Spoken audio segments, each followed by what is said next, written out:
Os podcasts do Público têm o patrocínio da Almedina. Visite as livrarias Almedina e abra as portas à cultura e ao conhecimento. Afinal, como dizia um famoso intelectual português, o que não sabemos hoje, saberemos amanhã. Visite-nos também em almedina.net.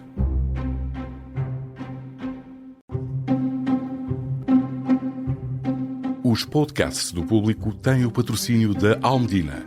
Visite as livrarias Almedina e abra as portas à cultura e ao conhecimento. Afinal, como dizia um famoso intelectual português, o que não sabemos hoje, saberemos amanhã. Visite-nos também em almedina.net. Ora viva, arrancamos a temporada de 2025 do Sobre Carris com uma gravação ao vivo no convívio da APAC, a Associação Portuguesa dos Amigos do Caminho de Ferro. Estamos na estação de Santa Apolónia, aqui em Lisboa, e desde já desejamos um bom ano cheio de viagens de comboio. Neste episódio registamos que há quem nos siga agora e peça também uma auditoria ao descalabro das obras do Ferrovia 2020. A recomendação é da Autoridade da Mobilidade e dos Transportes. No longo curso já não é o comboio que reina. Como é que chegamos até aqui? A passividade da operação comercial da CP explica tudo, já vamos perceber se sim ou não. E por falar em CP, Pedro Moreira vai ficar na administração, tudo o resto muda. E será para melhor? Também já vamos perceber. Na alta velocidade, a concorrência nos concursos é coisa que para já não existe, sinal de algum problema que nos deve preocupar. É também este um dia triste, a ferrovia despede-se do centro da cidade de Coimbra e a rede ferroviária nacional é encurtada em perto de 2 km. Na cidade do Mondego, o futuro é o autocarro que queria ser metro. E no final ainda haverá tempo para as perguntas dos associados da APAC, que aqui estão na sede de Santa Apolónia, uma sede muito característica, cheio de elementos ligados à ferrovia, à história da ferrovia, muitas fotografias de estações, de comboios, muito material que pertenceu à vida dos caminhos de ferro e um centro de documentação, o Centro, que está disponível a receber todos os interessados no caminho de ferro. Para já, vou começar este episódio contigo, Diogo Ferreira Nunes, e viva, bem-vindos. Eu sou o Ruben Martins e comigo, como sempre, também Carlos Cipriano. Bom ano, Diogo. Começamos este ano com um relatório da Autoridade da Mobilidade dos Transportes que, de certa maneira, diz IP, melhor é fazer uma auditoria este Ferrovia 2020 porque o descalabro é total e são 8 os anos de atraso. Exatamente, são 7 anos e 9 meses de atraso no Ferrovia 2020. Calcula a AMT a partir de dados enviados pela IP em maio do ano passado. E diz a AMT, e vou citar, recomenda-se a realização de uma auditoria externa com a intervenção de entidade especializada no domínio das obras públicas aos processos de planeamento, concursais, execução, fiscalização e sancionamento dos incumprimentos utilizados na execução dos empreendimentos.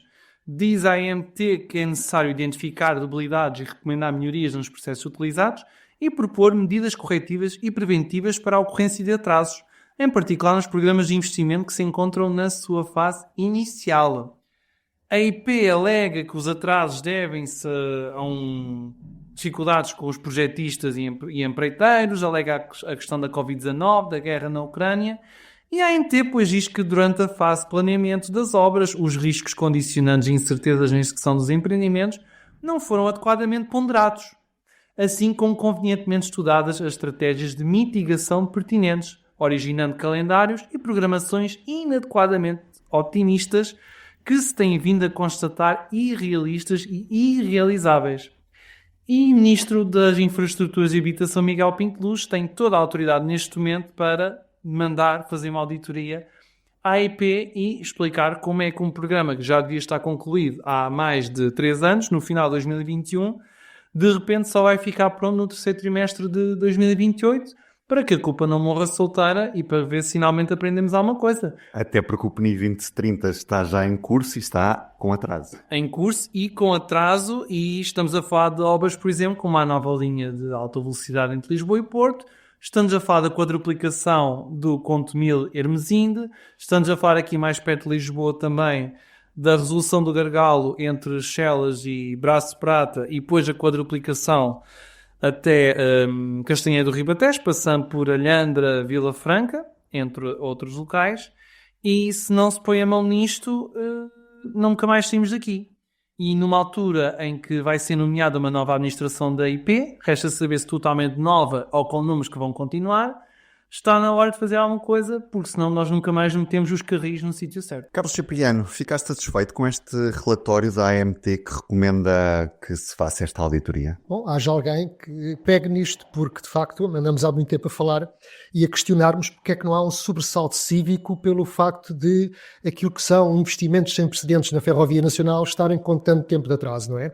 E não é só o atraso, como também a própria forma como são geridas as obras e a própria gestão da comunicação dos atrasos. Eu recordo que a linha da Beira Alta era para fechar 9 meses e já vai fazer 3 anos que está fechada. E que ao fim de 9 meses a IP não teve peso nenhum em dizer que ia haver mais um prolongamentozinho do fecho porque havia ali uma ponta em Santa Combadão que era preciso fazer de novo e por cima do IP3 e que iam aproveitar para ter mais uns meses fechado. E entretanto vamos fazer 3 anos. E as desculpas, as justificações têm sucedido. Portanto, parece que alguém aqui não anda a agir com boa fé. Por outro lado, no próprio Oeste, era para fechar durante 4 meses e já vai em 9 meses, só reabriu agora recentemente o Torres Vedras e Malveira. E, atenção a este pormenor, abriu recentemente o Torres Vedras e Malveira, mas abriu com afrouxamentos de 30 km/h em grande parte do seu percurso, o que significa que quase, eu sublinho aqui o quase, mais valia não abrir. Ou seja, por um lado, a tutela fez pressão e bem sobre a IP para que não prolongasse o encerramento e, de facto, reabrisse a linha no troço que era possível, mas, de facto, reabrir nestas condições dá para nos questionarmos se efetivamente vale a pena ou não abrir. Porque é que acontece? Neste momento, os comboios no Oeste estão todos atrasadíssimos porque a infraestrutura, depois de tanto tempo fechada, a IP não conseguiu reabri-la já com o trabalho feito. E, portanto, as obras continuam, os afrouxamentos mantêm-se. Depois, na própria gestão do fecho da linha, isto também é um pormenor importante, como nós sabemos, aquilo é uma linha via única e qualquer atraso num comboio, toda a gente aqui presente nesta sala sabe isso, repercute-se também nos outros. Ora, quando a IP fechou o troço Torres Vedras e Malveira, podia perfeitamente ter aproveitado o pessoal que estava a guarnecer as estações naquele troço que cerrou, para quê? Para guarnecer estações a norte de Torres Vedras, para quê? Para haver mais cruzamentos e para mitigar os atrasos. Não o fez, nem nunca explicou porque é que não o fez. Portanto, dá a ideia que há aqui, no mínimo, enfim, um desinteresse, porque de facto estas coisas sucedem-se de tal maneira que nós não compreendemos como é que isto pode acontecer. Por isso, eu dou os meus parabéns à AMT para finalmente ter acordado por este assunto. A AMT não regula apenas os operadores, como eles gostam de dizer, eles falam no ecossistema ferroviário, e no ecossistema ferroviário o gestor de infraestruturas também tem muita importância. Portanto, sublinho aquilo que disse o Diogo. Neste momento, Pinto Luz tem autoridade reforçada para mandar fazer uma auditoria ao Ferrovia 2020. Outro dos temas que trazemos esta semana é a questão do fim do reinado da CP na liderança do longo curso, as viagens de longo curso que historicamente eram domínio da CP. Nos últimos anos, o autocarro foi ganhando escala, vimos crescer de uma forma bastante grande o número de ligações disponíveis em rodovia, a Flixbus apareceu em Portugal. E o que eu te pergunto e a Rede Expresso respondeu já agora? E a Rede Expresso respondeu, e o que eu te pergunto é, neste contexto, a CP não soube responder? Ou foi a ferrovia, no geral, que não soube responder, dada a incapacidade de aumentar a oferta? Muito bem perguntado, porque podemos dizer que a CP não respondeu, mas também é um facto que muitas das linhas não têm capacidade para receber mais comboios, porque se alguém, por exemplo, a BRL, do Grupo Barraqueiro, tentou entrar com um serviço na linha do Norte e simplesmente foi dito, meus amigos, não há espaço, não cabe aqui nem mais um comboio, portanto só podem entrar nesta linha quando for construída a nova linha de alta velocidade Porto-Lisboa. Até lá não há capacidade. Mas também não se vê ninguém a aparecer para fazer mais comboios noutras linhas, na Beira Baixa, no Algarve, enfim, noutras linhas em que eventualmente poderia haver espaço. Portanto, o mercado neste momento também não é muito interessante. Mas a CP também de facto não está a saber responder, porque não tem flexibilidade, não tem uma dinâmica de comunicação com o passageiro, acumula atrasos, os passageiros nas estações sentem-se perdidos. Basta pensar que muitas vezes não se sabe onde é que vai apanhar o comboio, em carruagem, muitas vezes são por culpa da IP, porque não há uma informação nas estações, e à conta disto o que é que acontece? Em 2023, pela primeira vez, o autocarro teve 51% de cota de mercado nas viagens de longa distância, ou seja, acima dos 50 km, e o comboio passou para os 49%. nunca tinha acontecido tal coisa. E basta passar um tempo na A1, para quem quem estiver ao pé da autoestrada, e fazer uma contagem de autocarros numa hora, para ver quantas viagens é que há entre Lisboa e o Porto. Sobretudo nas épocas festivas, no Natal, no Ano Novo, na Páscoa, no Carnaval, porque o autocarro tem uma capacidade de resposta inacreditável. E o comboio opera no limite todo o ano. E quando chega às épocas festivas, como não tem mais capacidade, porque está sempre no limite, não consegue introduzir mais um comboio, não consegue reforçar o número de carruagens, está constantemente a falhar. E aqui somos todos culpados. Como sociedade, estamos a falhar completamente e a fazer escolhas erradas. Porque o que vai tirar gente dos automóveis, podemos ter os autocarros que todos quisermos, mas muito provavelmente o comboio vai ser muito mais eficiente a tirar pessoas dos carros do que dos autocarros. Porque enquanto as pessoas que andam nos carros não virem que há alternativas como deve ser, não vão fazer a mudança. Carlos, é preocupante esta alteração do modelo de viagem dos portugueses, mesmo com um passe ferroviário nacional que não elimina o fator custo, mas reduz substancialmente o fator custo. É de assinalar que, se calhar, pela primeira vez na história do caminho de ferro em Portugal, portanto, seguramente em muitas e muitas décadas, pela primeira vez, no longo curso, a rodovia ganha à ferrovia. Porque até então, nas viagens de longo curso, o comboio, por motivos óbvios, tinha sempre muito mais passageiros e maior cota de mercado do que a rodovia. O Diogo já falou das razões. Alguma incompetência por parte da CP na sua parte comercial, mas também a empresa tem grandes problemas de frota, não tem capacidade. Por parte das infraestruturas temos as obras, temos os afrouxamentos. Eu pergunto-me, se calhar, se a linha da Beira Alta estivesse a funcionar, aqueles 2% de diferença se calhar não se teriam verificado e o comboio ainda teria a supremacia. Mas também seria tão residual, não é? Agora, no limite, eu acho que, apesar de tudo, eu acho que isto é mais mérito da rodovia do que de mérito da ferrovia. Porque, efetivamente, o mercado rodoviário, os operadores têm sabido responder muito bem, com uma grande flexibilidade, com um grande aumento da oferta, há muita procura que tem havido em Portugal na mobilidade. Também porque lhes deram todas as condições. Ao menos estradas até dizer chega, naturalmente, descontos na escutadora, ainda por cima. E por isso eu digo, eles souberam aproveitar muito bem as infraestruturas existentes, souberam aproveitar muito bem a flexibilidade que a rodovia tem em relação ao caminho de ferro. Portanto, chapéu para a rodovia. Já agora, aproveitando que a administração da CP vai mudar, o ministro Miguel Pinto Luz fez esta alteração nesta administração, mas Pedro Moreira acaba por ficar. Isto é uma boa notícia para a CP? É um esperar para ver? O que é que tu achas, Carlos Cipriano? Eu acho que prognósticos só no fim do jogo. Nós não conhecemos ainda a totalidade do Conselho de Administração da CP e, portanto, é difícil pronunciarmos porque não se conhece ainda quem são os 5 administradores. Há sempre vantagens com dar continuidade, mas também se pode argumentar que por vezes é necessário haver uma ruptura, que venha alguém que dê um murro na mesa e que faça as coisas de forma diferente, mas enfim, vamos aguardar para ver. Agora, o que me parece é que era importante que a CP, além do Conselho de Administração, recuperasse uma figura que já houve em tempos, que é a do seu diretor-geral. Eu penso que à CP faz falta um diretor-geral. Mas quanto ao resto, vamos aguardar para ver. Diogo, e tu? Que opinião é que tens sobre a nova administração da CP? É corajoso da parte de Pedro Moreira continuar à frente da CP depois de tudo o que lhe aconteceu nos últimos 3 anos e pouco. Porque tem levado com sucessivas greves, não tem qualquer autonomia de gestão. Para comprar uns simples rodados precisa sempre de autorizações do Ministério. E reter pessoal nas oficinas, por exemplo, é extremamente complicado e depois vão todos para as empresas privadas. É corajoso da parte dele querer continuar à frente da CP. Não é um dos empregos mais acessíveis neste momento porque a CP não tem simplesmente condições para concorrer com isto. E a concorrência está a aproximar-se cada vez mais. O próprio ministro espanhol das infraestruturas e dos transportes, Óscar Puente, já disse que quer transformar a Renfe numa empresa mundial. E isto, meus caros, minhas caras, isto vai representar mais dia menos dia, vamos ter cá a Renfe.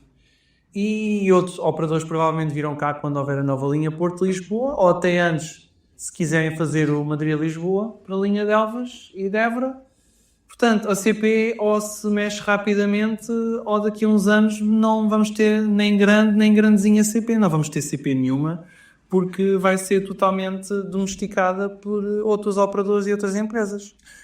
Entretanto, Diogo, tivemos mais uma fase do concurso de alta velocidade, neste caso correspondente ao segundo troço, ou a Açor, e mais uma vez é o grupo que tem a Motengil que acaba por sair vencedor, não diria só por mérito próprio, mas também por ausência de concorrência. O que é que se está a passar neste E uma concurso? estranha ausência, porque o ministro Miguel Pinto Luz tinha anunciado com bastante ênfase: aumentámos em 300 milhões de euros o preço base do concurso, aproximando dos 2 mil milhões de euros, e de repente, na hora da apresentação das candidaturas, mais uma vez só apareceu a Motengil. Sendo que no primeiro concurso, no Porto Oiã, os concorrentes espanhóis não foram ao jogo, mas fizeram questão de entregar uma carta a dizer: nós achamos o preço base demasiado baixo. Ora, vamos supor que de repente daqui a uns tempos aparecem sobrecustos no projeto de alta velocidade e é necessário aumentar o preço e tem que se fazer um ajuste de alguma maneira direto, porque só há uma empresa, que é o consórcio liderado pela Motengil, a beneficiar disso. As entidades espanholas ficam com todas as condições para questionar o que é que se passa aqui, não é? Porque é que de repente aumentaram o preço. Não poderiam ter feito já nisto com o preço base. Dá vontade de questionar. Carlos, pergunto-te tu mesmo, este concurso de alta velocidade, quando o ministro defendeu que desta vez iria aparecer concorrência e que existiriam todas as condições para isso, fica de certa maneira coxo pela inexistência de concorrência este consórcio da Motengil? Obviamente que a concorrência seria vantajosa se houvesse muito mais concorrência e se conseguisse de facto escolher o concorrente, o consórcio que oferecesse melhores condições. Quando só aparece um, pois escolhe-se aquilo, é aquilo que há, não é? Vamos agora aguardar para ver se há capacidade ou não por parte da engenharia portuguesa para avançar com o projeto. E vamos também ver se também os espanhóis não vão impugnar, se a partir do momento em que houver agora renegociações e os preços forem aumentando, vamos ver se eles depois também não impugnam, então temos aqui mais uma situação bem à portuguesa, que é ficar tudo a ser discutido na Secretaria e nunca mais sair a jogo. Agora, até porque Oscar Puente já apareceu a dizer que não acredita nos prazos. Exatamente, ele diz, em português. o Oscar Puente diz, estou aqui a ver uma notícia do Faro de Vigo, diz que o Puente duvida dos prazos da alta velocidade em Portugal. E porquê? Porque não há empresas espanholas. Toma, ou seja, dá o recado muito explícito dizendo que nós, espanhóis, sabemos construir alta velocidade e ele pode fazê-lo no alto dos seus 4 mil quilómetros de alta velocidade construídos em grande parte por empresas espanholas, devido ao proteccionismo espanhol, atenção, não é? Que é uma coisa que ele agora está a não querer que os portugueses façam, mas de facto ele diz com alguma razão, dizendo, bom, nós é que sabemos construir alta velocidade e em Portugal nós não estamos a entrar, e portanto ele diz, põe em causa se Portugal tem ou não capacidade para fazer a alta velocidade nos prazos que se propõe. Mas, mais uma vez, prognósticos só no fim do jogo. É também um dia triste. Hoje, dia 11 de janeiro, último dia em que os comboios chegam à estação de Coimbra, isto porque está em curso o plano de mobilidade do Mondego, conhecido Metro Mondego, de metro só de nome, não é? Visto que na prática... É uma máscara. E a participar num certo concurso de televisão, não é? De alguma maneira. Uma rede de autocarros em canal dedicado.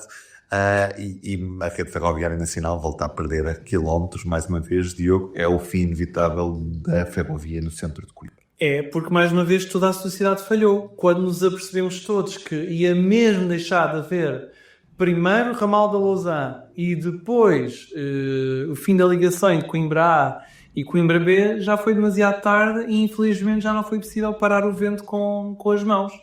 E é inacreditável como é que continuamos a cometer o erro de um concelho, só concelho que tem mais de 100 mil pessoas, pelo menos.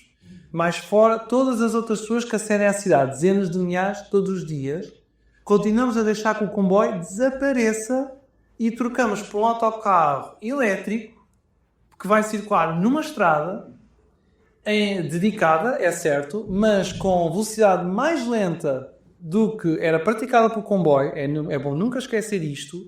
Uma estrada que se vai degradar muito mais rapidamente, um autocarro que vai consumir muito mais em termos intermédios.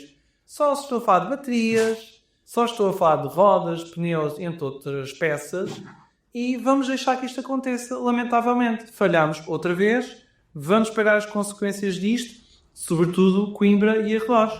Vamos ver se as pessoas não vão ter ainda mais saudades do velhinho transporte sobre carris daqui a uns anos e depois a vacina do BRT, como se costuma chamar, se espalha ou não por todo o país. Carlos Cipriano, eu pergunto se no meio disto tudo até estás ansioso por ir experimentar os autocarros de Coimbra, este Metrobus de Mondego. Por acaso estou e gostaria que isto começasse quanto antes. E mais, devo dizer que eu quero que as coisas no meu país funcionem e, portanto, se este Metro Mondego se apresentar como uma boa solução para resolver os problemas de mobilidade na região de Coimbra, eu só tenho que ficar satisfeito. Eu não quero desejar mal a este projeto. Agora, que pessoalmente eu tenho muitas dúvidas, sim, tenho muitas dúvidas. Aliás, vamos ver uma coisa. Nós tínhamos o ramal da Lausanne e agora eu gostava de, aqui neste espaço, na sede da APAC, gostava de recordar o meu saudoso amigo Maurício Levi, que foi um dos sócios fundadores da APAC. Há aqui pessoas presentes que o conheceram.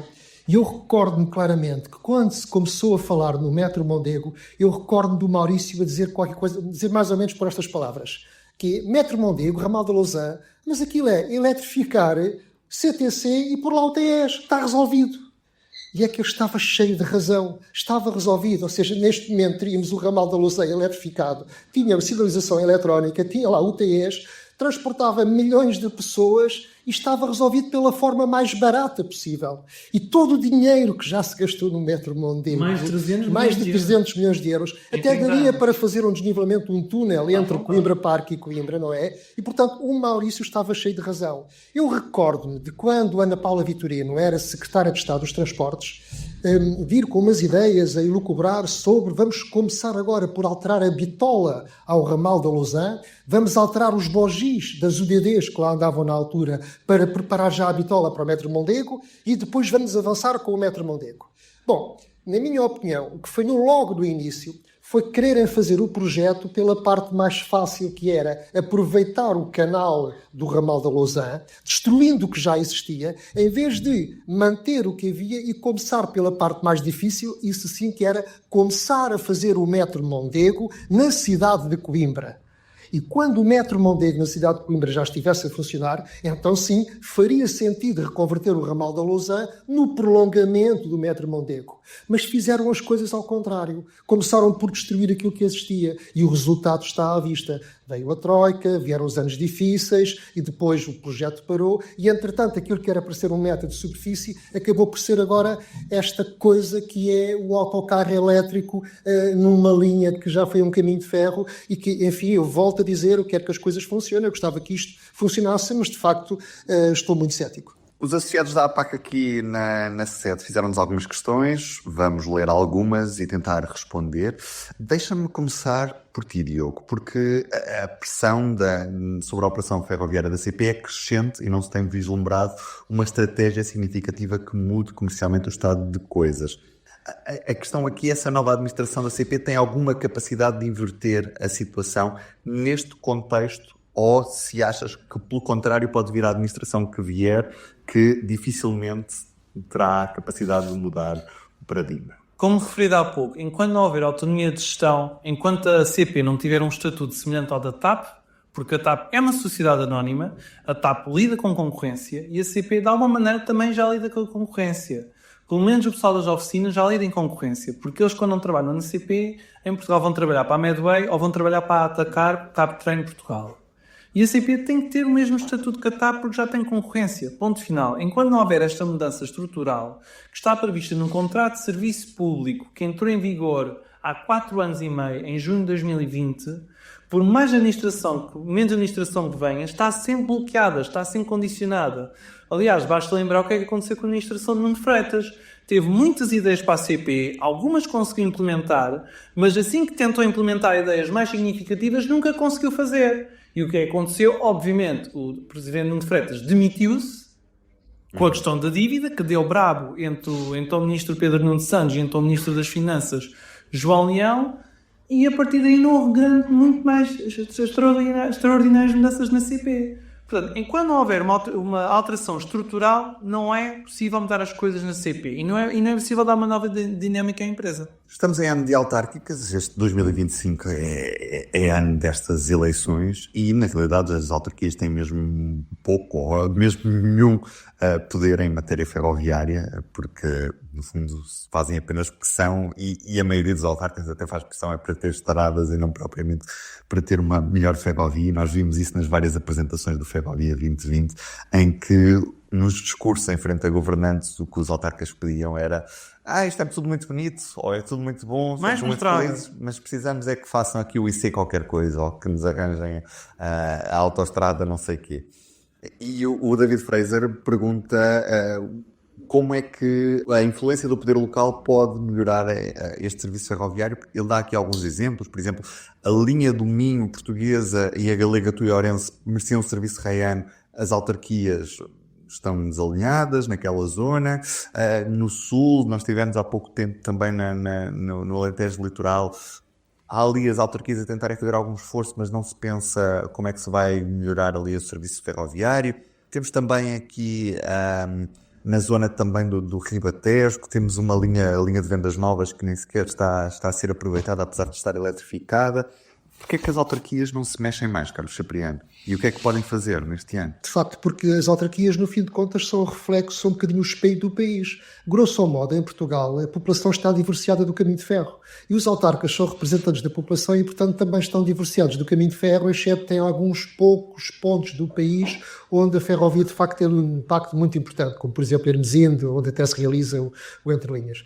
Ora bem, os autarcas, por outro lado, têm mandatos de 4 anos. Que por vezes esperam a renovar, não é? E, portanto, tudo o que são projetos de longo prazo, que é o caso da ferrovia, que eles para já não dominam, não depende deles, ainda por cima vai para lá do seu mandato, não é a matéria que os preocupe, porque uma coisa que caracteriza os autarcas é o pragmatismo.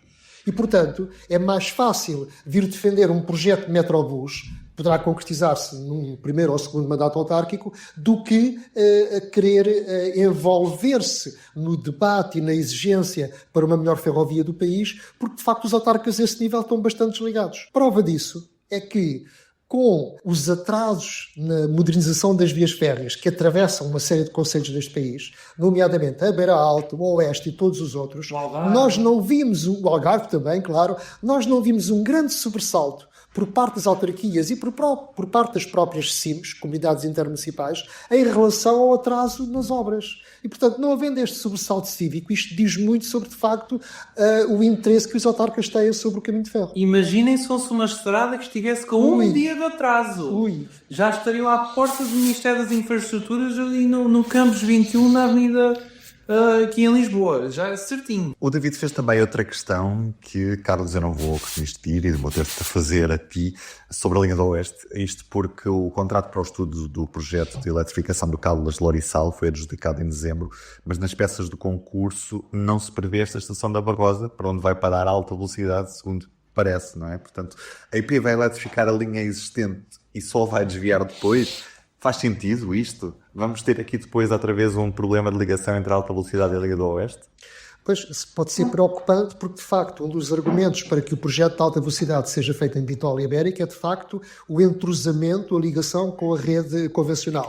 Se neste momento se prevê modernizar a linha do Oeste e se não se considera a estação da Barosa para a alta velocidade cruzar com a linha do Oeste, é preocupante. No entanto, eu ressalvo que essa parte pode estar no caderno de encargos da alta velocidade. E, portanto, o próprio desvio necessário para que se plante ali uma estação intermodal na Barosa em que a alta velocidade cruza-se com a linha do Oeste, pode ficar do lado do caderno de encargos da alta velocidade. Portanto, vamos aguardar. De alguma forma. Deixem-me fazer a última questão, então, do Pedro Costa, que lança a reflexão sobre porque é que não existe em Portugal um caminho de ferro turístico e cultural, como acontece, por exemplo, em Espanha, França, Reino Unido, Alemanha e até no Brasil. Falta mundo. Honestamente, falta mundo. Porque se houvesse mundo, já se teria visto. Eu, por exemplo, há pouco tempo... Mário Ferreira tentou fazer no tua e até hoje... Os tchuk-tchuk dos Estados Unidos, do Texas, exatamente. Mas foi cá uma cowboyada, enfim... mas falta muito. Ainda há pouco tempo estive em Espanha. Há uma associação que é dos Amigos de Comboios de Madrid e fazem um comboio quase todos os meses que é Lo Tren de los 80. E é impressionante como é que uma associação que funciona basicamente com voluntários associou-se a outra entidade em Saragossa e conseguiu fazer um comboio com 8 carruagens, contrata a atração à Alça Rail, que também já está nos caminhos de ferro, e conseguem esgotar um passeio que vai de Madrid até Salamanca, exatamente 3 horas e meia de viagem, esgota aquilo, tem um interesse extraordinário, E creio que é um movimento que em Portugal também se pode começar a fazer. Aliás, eu recordo que a APAC já tentou fazer um passeio em Portugal e Espanha e por causa de questões técnicas e logísticas das quais não são responsabilidade da APAC, não foi possível montar esse passeio. Portanto, falta muito, falta essa cultura para conseguirmos realmente reforçar este tipo de serviços turísticos. E realmente, se calhar em vez de transformar antigas linhas de via estreita em ecopistas, se calhar podiam-se recuperar as vias estreitas e promover serviços não só turísticos, mas que também poderiam ser conjugados com serviços de mobilidade e de proximidade às populações. Porque basta olhar para o comboio Miradouro, tem componente turística, mas continua a ser um comboio interregional com grande sucesso todo o ano. Carlos, querias também dizer algo sobre isto? Não, o Diogo tem razão, falta muito, ou seja, falta as pessoas em Portugal perceber o que se faz no estrangeiro a este nível, o êxito que são muitos comboios turísticos que se fazem fora do país e que cá não se toma essa iniciativa. Mas também, reparem, o país é pequeno, tem pouca massa crítica e qualquer privado, muito bem intencionado, que se atreva, que ouse meter-se num projeto deste tipo, depara-se com tanta dificuldade, sobretudo burocrática, que desiste imediatamente, porque os privados não estão para perder dinheiro com isso. Portanto, essa é uma das razões pelas quais, na minha opinião, não há serviços turísticos. Resta então o quê? Resta o público, resta a CP. Bom, a CP até tem a faca e o queijo na mão, não é? E já prometeu, por exemplo, que o Voguinha seria, durante uma grande parte do ano, um serviço regular aos fins de semana. Eu até ouvi dizer que a ideia era que as crianças portuguesas, da mesma forma que vão ao Jardim Zoológico e ao aquário no Parque das Nações, também tivessem como experiência, além do Portugal dos Pequenos, já agora, também como tivessem como experiência viajar no Voguinha, portanto, levar as escolas, levar associações. E, no entanto, o Voguinha nem se consegue que aquele comboio, mesmo com o apoio das autarquias, da qual a de Águeda é a mais entusiasmada, e sendo a CP uma empresa pública, nem assim se consegue que esse comboio tenha um serviço regular, estável enquanto oferta turística. Por outro lado, também já se falou no Miratejo, ou seja, durante alguns meses do ano, termos um comboio com carruagem Schindler que fizesse a beira-baixa, pelo menos até Ródão ou até Castelo Branco. Mas também não se consegue fazer isso. A própria CP, exatamente, estável, previsível, não é? A própria CP também tem uma UTE da linha de Sintra, das antigas, que já anunciou que era a intenção colocá-la na linha de Sintra para fazer um serviço turístico, e então se a linha de Sintra tem turistas entre o Rossio e Sintra. E, no entanto, também não avança. Portanto, mesmo uma empresa pública não consegue avançar com o serviço turístico. Podiam olhar para a Itália, onde a Ferrovia dello Stato tem implementado diversos serviços turísticos e tem feito um grande esforço de recuperação de linhas ferroviárias que estavam desativadas. Se não estou em erro, são cerca de 1000 km que já foram recuperados. E países como a Alemanha também estão a fazer o mesmo. É só olhar um bocadinho lá para fora e as respostas estão lá todas. Não é assim tão complicado. Carlos Cipriano, Diogo Ferreira Nunes, eu sou o Ruben Martins. Foi um prazer, um bom ano para todos. Boas viagens. E até ao próximo Sobre Até à próxima. O público fica no ouvido.